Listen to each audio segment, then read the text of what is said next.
Olá, candidato. Tudo bem com você? Eu sou o professor Paulo Rogério e hoje nós vamos iniciar o módulo de interpretação de textos.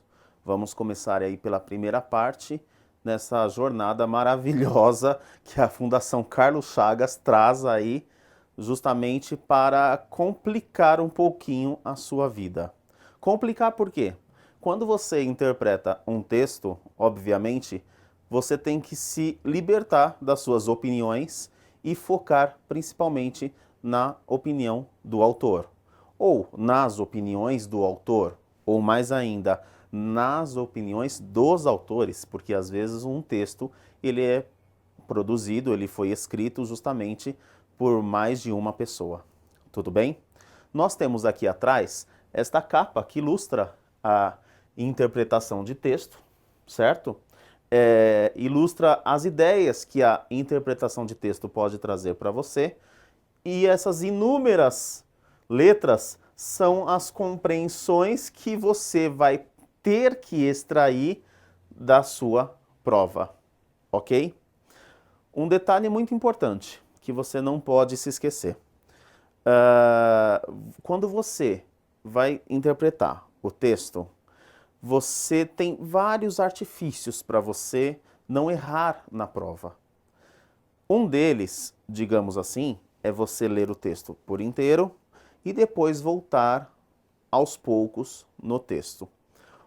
Antes de mais nada, uma coisa que eu não aconselho você de maneira nenhuma: você ler o texto por inteiro, bem rápido, e já ir para as questões. Isso eu já não aconselho. Então aqui eu vou te passar as etapas, como analisar. Temos aqui modelos de interpretação para você se ambientalizar com o mundo interpretativo, que muitas vezes exclui o candidato da prova. Vamos lá?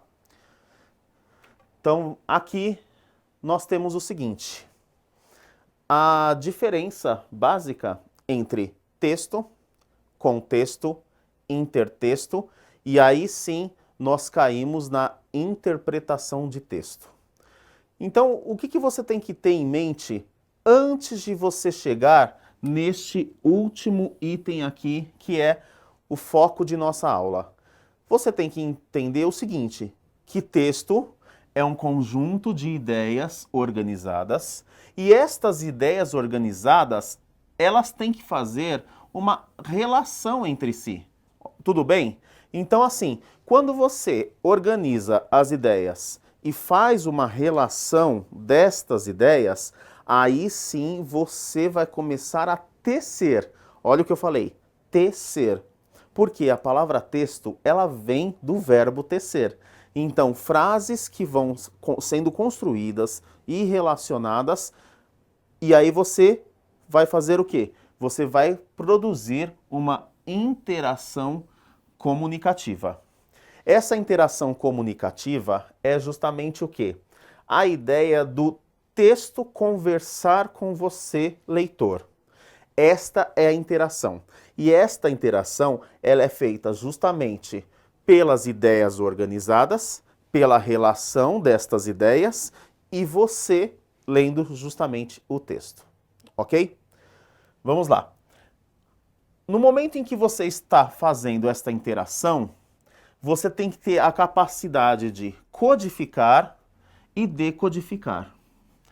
A ideia de codificar é uma ideia justamente que você tem na leitura atenta ao texto.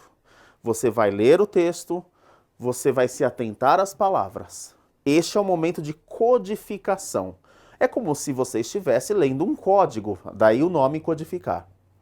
A partir do momento que você quer traduzir este código, que você quer ampliar o significado desse código, o que você vai fazer? Você começa a decodificar. Então, se você começa a decodificar, é aí que você vai começar a atrapalhar as orações, as frases de todo o texto. Tudo bem? Então, inicialmente, vocês entenderam o que é texto? Tudo bem? Vamos lá. O contexto. O texto é constituído por diversas frases. Ok, isso nós vimos aqui em cima. Em cada uma delas, há uma certa informação que a faz ligar-se com a anterior e com a posterior. Esta informação que faz ligar-se, eu estou me referindo a esta informação relacionada, tá? Então, uma informação inicial vem com a informação posterior e a próxima, a seguinte, também ela se relaciona com as anteriores, ok? Criando condições para a estruturação do conteúdo a ser transmitido. Olha o importante aqui, ó. Conteúdo a ser transmitido. Bom, quando você tem o conteúdo a ser transmitido, entra o que eu falei para você no início desta aula. O que importa é a opinião do autor e não a sua, certo? A essa interligação dá-se o nome de contexto. Então, você tem dentro de um texto, você tem aqui o contexto, que são os elementos interligados. Nota-se que o relacionamento entre as frases é tão grande que se uma frase for retirada de seu contexto original e analisada separadamente, poderá ter um significado diferente daquele inicial.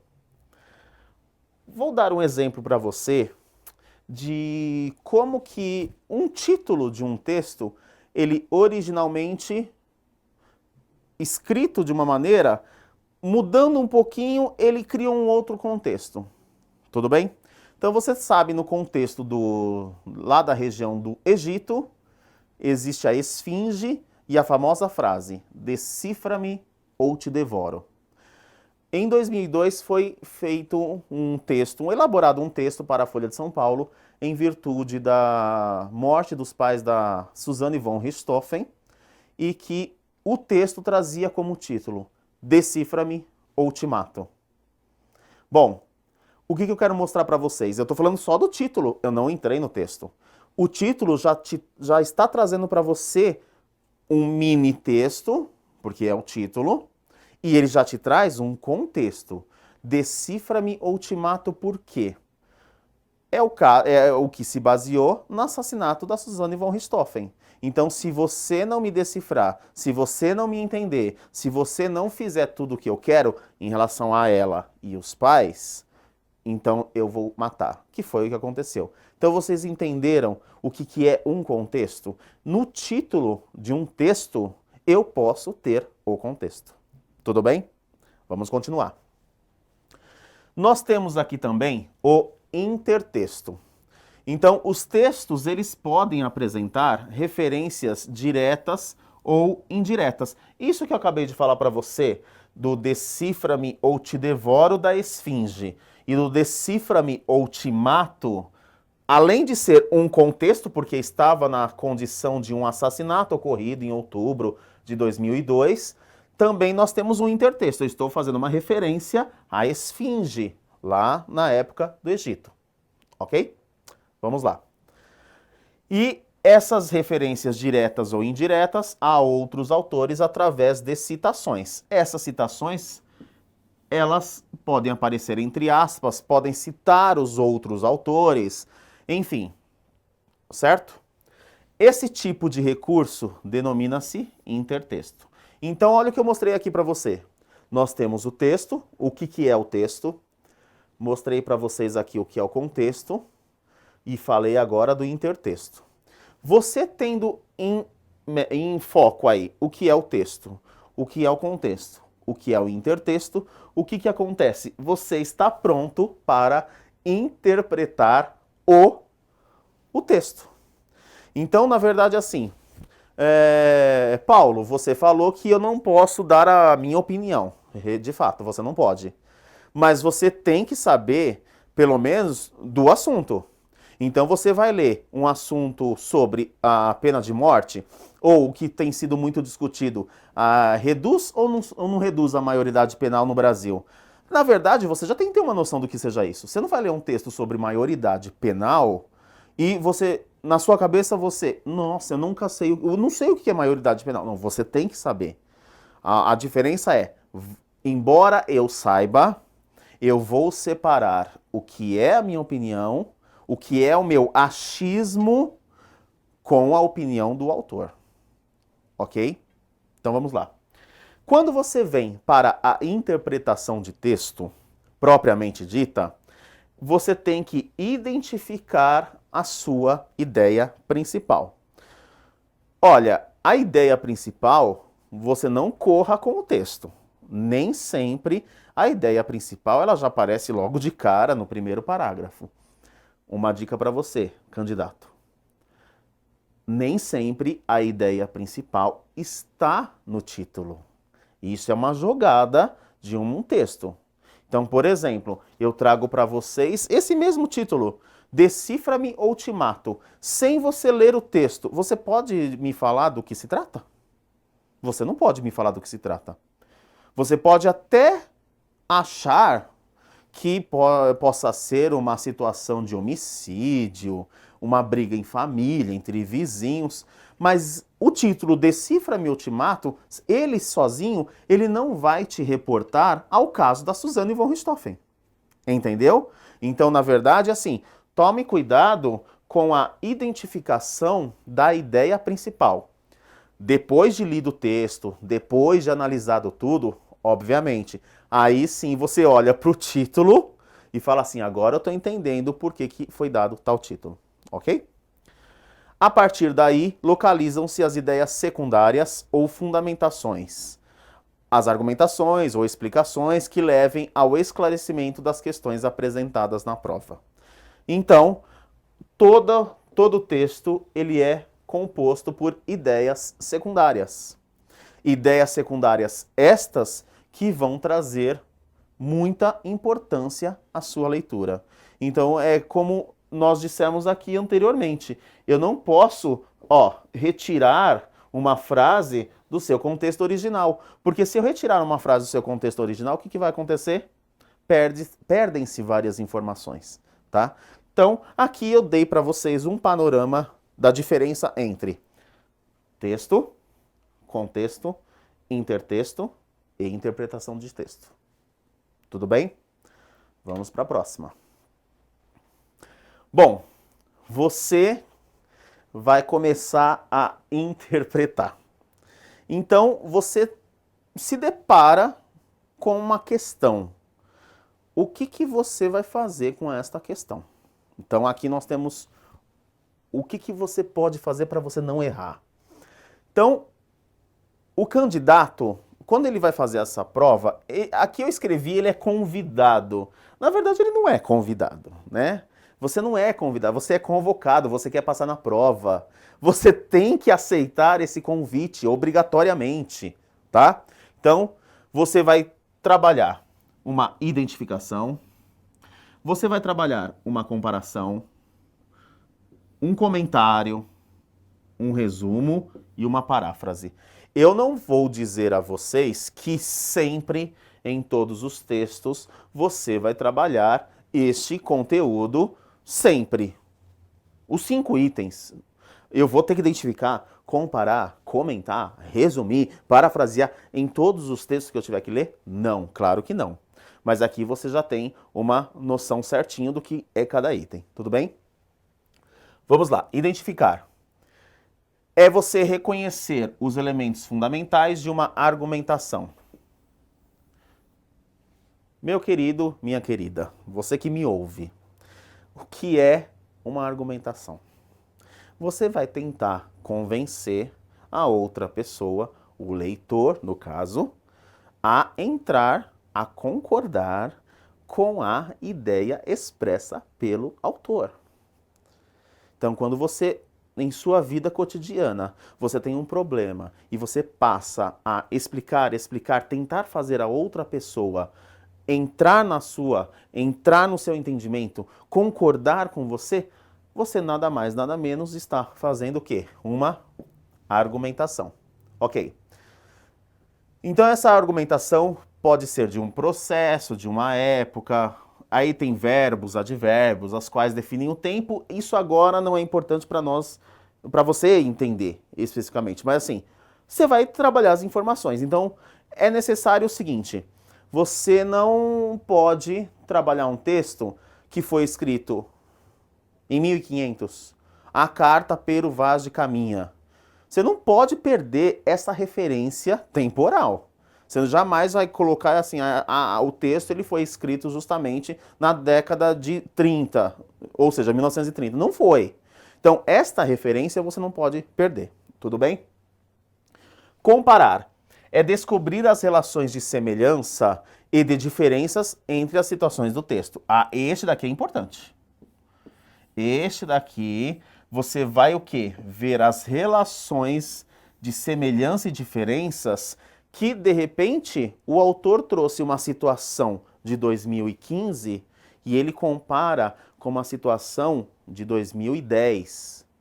Ao mesmo tempo, ele compara com uma situação que ocorreu no período da ditadura militar, lá, 1964, quando começou a ditadura militar. Aí você tem que perceber no texto se ele está fazendo uma ideia de semelhança ou se ele está fazendo uma ideia de diferença. Mas isso ao longo da leitura e não necessariamente seguida. Tudo bem? O comentar é relacionar o conteúdo apresentado com uma realidade, opinando a respeito. Tá. Opinando a respeito. O que você vai fazer? Você vai fazer o seguinte. O opinar, você vai justamente... Não você opinar. Você até tem a sua opinião. Você vai se preparar com este item para interpretar as questões. Então você vai trabalhar com o autor, você vai trabalhar com o texto, você vai lidar com as palavras do texto, você pega o texto na sua mão e aí você começa a desmistificá-lo. O que é desmistificá-lo? É você decodificar. Então aqui você vai começar a comentar, fazer anotações, enfim. Tudo bem? Resumir é concentrar as ideias centrais ou secundárias em um só parágrafo. Então, como que você, por exemplo, vai resumir um texto? Você não vai resumir um texto como muitas pessoas já fizeram ao longo do tempo, copia um parágrafo para o outro, copia o outro, copia o outro. Não, você não vai fazer isso. Então você vai justamente ver qual é a ideia principal deste parágrafo e organizar as palavras do texto. Do parágrafo especificamente, tudo bem? E por último, parafrasear. É reescrever o texto com outras palavras, mantendo o seu sentido original. É como se você tivesse assistido a um filme e eu falo para você me contar este filme. Você não vai contar com as palavras do autor do filme. Você não vai usar as palavras dos personagens do filme. Mas você vai contar a seu modo. Então você vai o quê? Parafrasear. Ok? Então essas são as principais características que você não é convidado. Você é convocado a fazer num texto. Bom, nós temos aqui um outro item. Um outro item que, na verdade, a diferença entre interpretar e compreender, né? Então aqui eu posso ser até mais breve para você entender que não há muito problema aqui. Então vamos lá. Interpretar significa explicar, comentar, julgar, tirar conclusões e deduzir. Tá, isso é interpretar. Só que tem uma coisa. Você está interpretando o texto do autor X. Eu, Paulo Rogério, eu não vou interpretar a minha maneira o texto do autor. Ah, Paulo Rogério acha que... Não, Paulo Rogério não acha nada. Tudo bem? Paulo Rogério tem que ter certeza do que o autor escreveu, ok? Então isso é interpretar. Compreender, intelecção, entendimento, atenção ao que realmente está escrito. Está escrito A, B, C, D. Ah, mas eu posso concluir que ele já quer dizer o E, F, G. Não, você não pode concluir. Você tem que concluir o que está escrito ali. Então, uma coisa é você compreender o que está escrito, outra coisa é você tirar as conclusões, tá? Então você não pode extrapolar nessa conclusão. Tudo bem? Os tipos de enunciados. Então, os enunciados aqui que eu estou falando os enunciados das questões. Então, por exemplo, você pegou uma questão de interpretação. Através do texto, infere-se que, entende-se que, conclui-se que, se for uma questão de compreensão, o texto diz que, ó, o texto diz que, pronto, o texto diz que, você não pode fugir. É o que ele diz? A, B, C, D? Ok, procure a alternativa que tenha A, B, C, D. Tá? Entrou um E, não é, tá errado. Entrou um F, não, tá errado. Ele disse A, B, C, D. Ok?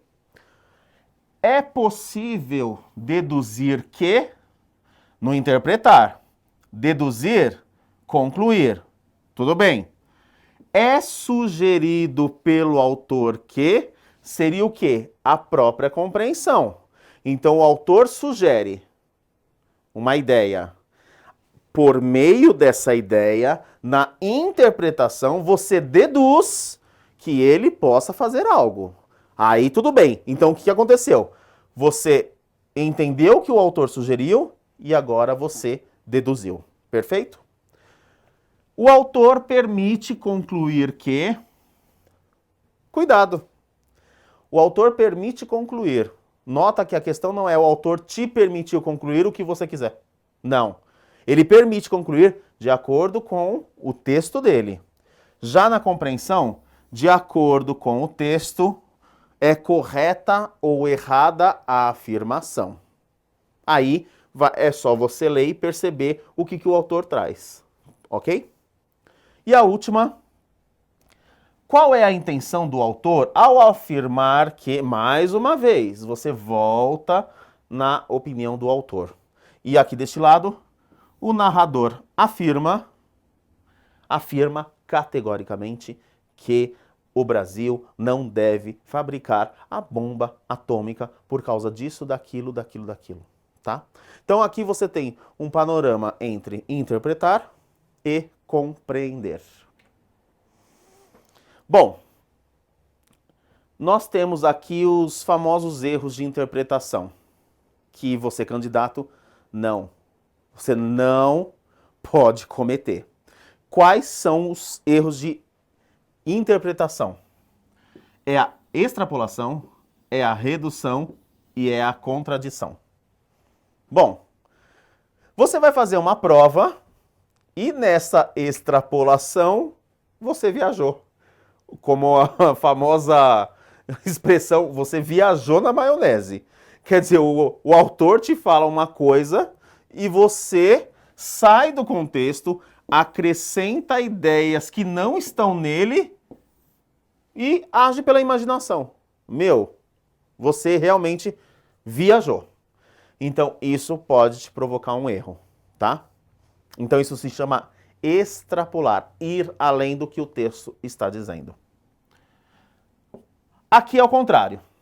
Você leu o texto, você deu atenção a apenas um aspecto, se esqueceu que um texto é um conjunto, um amarrado, uma frase se modifica de acordo com a outra, ela se completa com a terceira, com a quarta, enfim, você esqueceu. Você fica preso só numa informação. Ou seja, o texto que tinha um significado amplo para você passou a ter um significado reduzido. Ou seja, você reduziu a ideia do texto.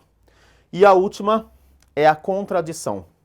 Não é raro e o texto apresenta ideias contrárias às do candidato, fazendo tirar conclusões equivocadas e, consequentemente, errando a questão. Olha, você é a favor da pena de morte? Perfeito. Você tem todos os seus argumentos bem fincados aí para você argumentar? Ótimo.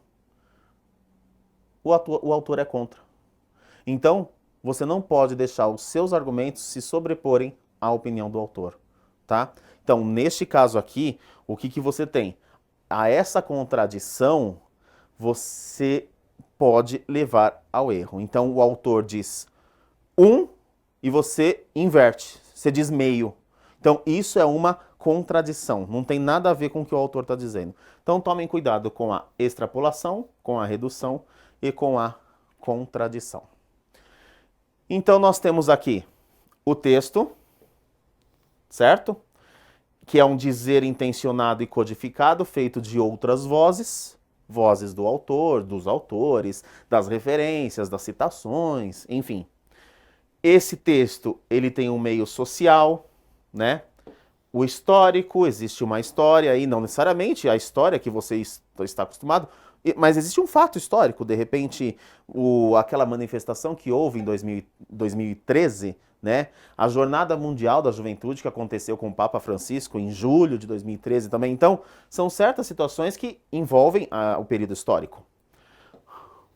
O aspecto político, certo? Que aqui também entra muita criticidade. Lembra que aspecto político entra crítica, tá? E, obviamente, um aspecto cultural, ok? Então, esses são os itens que envolvem o texto. E, já que esses itens envolvem o texto, obviamente, estes 4 itens, eles formam o contexto. É este contexto que você vai ler na prova e vai se remeter a determinadas informações. Vamos ver o que é texto e o que é contexto? Olha só. Isto aqui é texto e contexto. É uma imagem. Nós temos apenas uma pergunta, né? A mesma pergunta em cada figura. E o que você tem? Você tem aqui 1983 e você tem 2013. Diferença de 30 anos. Tá. A pergunta aqui, que notas são estas? Olha só, é a mesma para ambas as figuras, só que tem uma diferença de contexto aqui. Aqui você já tem uma diferença cultural, social, uma diferença histórica, porque aqui os próprios pais estão cobrando as notas baixas do filho em 1983 e a professora está com ar de poderosa. Aqui não. Você tem o contrário. Que notas são estas? Você tem os pais cobrando as notas vermelhas do filho, a professora em tom de medo, de receio de ter que responder, e o filho se sentindo o maravilhoso, né? Meus pais me defendem. Ó, aqui é uma diferença temporal, uma diferença histórica. Então, em 83 fazia-se de uma maneira, em 2013 se faz de outra. Entender o que é texto e contexto? Perfeito. Eu quero trazer aqui para vocês um texto da autora Adélia Prado, esposa de Jorge Amado, em que ela escreveu e ele já foi pedido em alguns concursos. E uma dica para vocês: não é porque um texto foi pedido em algum concurso já que ele não possa ser pedido de novo, tá? Então atentem a isso. Eu vou ler com vocês o texto. Vamos lá. O texto se chama Briga no Beco. Encontrei meu marido às 3 horas da tarde com uma loura oxidada. Tomavam guaraná e riam os desavergonhados. Ataquei-os por trás, com mãos e palavras que nunca suspeitei conhecer. Voaram 3 dentes e gritei. Esmurrei-os e gritei. Gritei meu urro, a torrente de impropérios. Ajuntou gente, escureceu o sol, a poeira adensou como cortina. Ele me pegava nos braços, nas pernas, na cintura, sem me reter. Peixe piranha, bicho pior, fêmea ofendida, uivava. Gritei, gritei, gritei, até a cratera exaurir-se. Quando não pude mais, fiquei rígida, as mãos na garganta dele, nós dois petrificados, eu sem tocar o chão. Quando abri os olhos, as mulheres abriam alas, me tocando, me pedindo graças. Desde então, faço milagres. Meu candidato, vocês perceberam um detalhe? Não aparece a palavra briga e não aparece a palavra beco no texto. A briga é no beco, mas não aparece nem briga, nem beco. Isso depois a gente pode discutir. O que vocês vão ter que prestar atenção é assim. Notem que é um texto poema. Vocês perceberam que eu li esse texto, não li travado. Não é porque é um poema que eu vou chegar aqui, por exemplo, e ler assim. Sem me reter, peixe piranha, bicho pior. Fêmea ofendida. Uivava. Eu não vou ler pausadamente. Eu vou ler um texto como se fosse um texto em prosa, como se ele tivesse parágrafos, pontos finais, enfim. Então você lê um texto, um poema, dessa maneira. Então, olha só. Eu quero mostrar para vocês agora o que pode trazer problema em relação às questões. Não é um texto muito fácil de interpretar. Vocês vão ver pelas questões. Vamos resolver juntinho as questões? Olha só. Olha que maravilha essa primeira questão. Olha, Paulo, você trouxe um exemplo que não tem alternativa E. Então aumenta a minha chance de acertar e de errar também. Tá? Porque o acertar e o errar independe de ter aqui o E ou não. Tudo bem? Então vamos lá. No poema, o que gerou conflito entre ele e o eu lírico é a esposa, tá? Então o que gerou conflito entre eu e o lírico e seu marido foi encontrá-lo. Bom, presta atenção no seguinte agora. Eu pergunto para você, você candidato que vai resolver esta questão, e vamos supor que fosse a sua prova. O marido estava tomando guaraná? Estava. O marido estava no beco às 3 horas da tarde? Estava. O marido estava rindo? Estava. O marido estava com outra mulher? Estava. Então, na verdade, esses 4 itens, ele estava fazendo. Vamos voltar no texto. Olha aqui. Vamos ver agora o que deixou a mulher pé da vida. Ela ficou muito brava. Encontrei meu marido às 3 horas da tarde. Ela já ficou brava? Não, ela não atacou. Com uma loura oxidada. É outra mulher. Ah, ela foi lá e estapeou a mulher. Não. Tomavam guaraná. Ah, tomou guaraná. Perfeito. Já atacou? Não. E riam os desavergonhados. Então quer dizer uma coisa. Além de você estar num beco às 3 horas da tarde, além de você estar com outra mulher, além de você estar festejando, tomando um guaraná, você vai rir da minha cara? Ah não, seu sem vergonha. Não vai não. Você pode fazer tudo isso. Agora, rir da minha cara, não. Portanto, o que nós temos aqui? O que gerou o conflito foi tudo isso. Mas ela não se conformou de ele rir da cara dela. A tendência, sabe qual é? Veio na sua cabeça. Ele estava com outra mulher. Essa é a tendência, né? Então aqui não é a D, não é a B, não é a A. Então você fica com a letra C. Vamos a mais uma questão de interpretação. No verso, encontrei meu marido às 3 horas da tarde com uma loura oxidada. A palavra em destaque foi usada para indicar que a acompanhante do marido era uma... Bom, você tem mulher ruiva, falsa loira, mulher negra e mulher oriental. Olha, o que eu digo para você? Nós estamos com uma frase assim: encontrei meu marido com uma loura oxidada. Prezado candidato, você já pode aqui, nesta questão, eliminar 2 alternativas. Se a mulher era uma loura oxidada, obviamente ela não era negra e também ela não era oriental. O que seria uma extrapolação? Ah, mas e se a mulher oriental resolveu descolorir o cabelo? Não cabe isso agora. Isso é uma extrapolação. Você não pode concluir que a mulher oriental resolveu descolorir o cabelo, tá? Você tem que se basear nas alternativas. Então, 2 alternativas não são. Agora, uma questão para você. Do mesmo jeito que você achou aqui que ela ficou brava porque encontrou o marido contra a mulher, o que vai passar pela sua cabeça? Loura oxidada, né? Ah, sei. Aquela falsa loira que deu em cima do marido e que saiu com ele, tal, se encontrou com ele. Aí vai você e faz o quê? Ah, tá certo, é falsa loira. Candidato, qual é a diferença entre oxidar e oxigenar?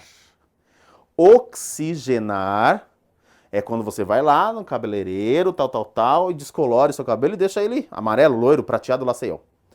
O que significa oxidar? Isso você já viu em química. Oxidar é a mesma coisa que enferrujar. Se é a mesma coisa que enferrujar, que cor que lembra uma ferrugem?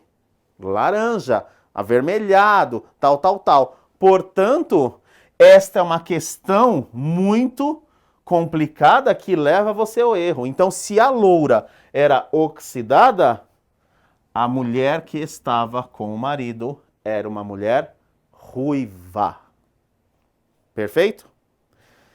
Bom, espero que você tenha compreendido essa aula número 1 de interpretação e que comece a treinar, por meio da explicação, outros textos que virão para você.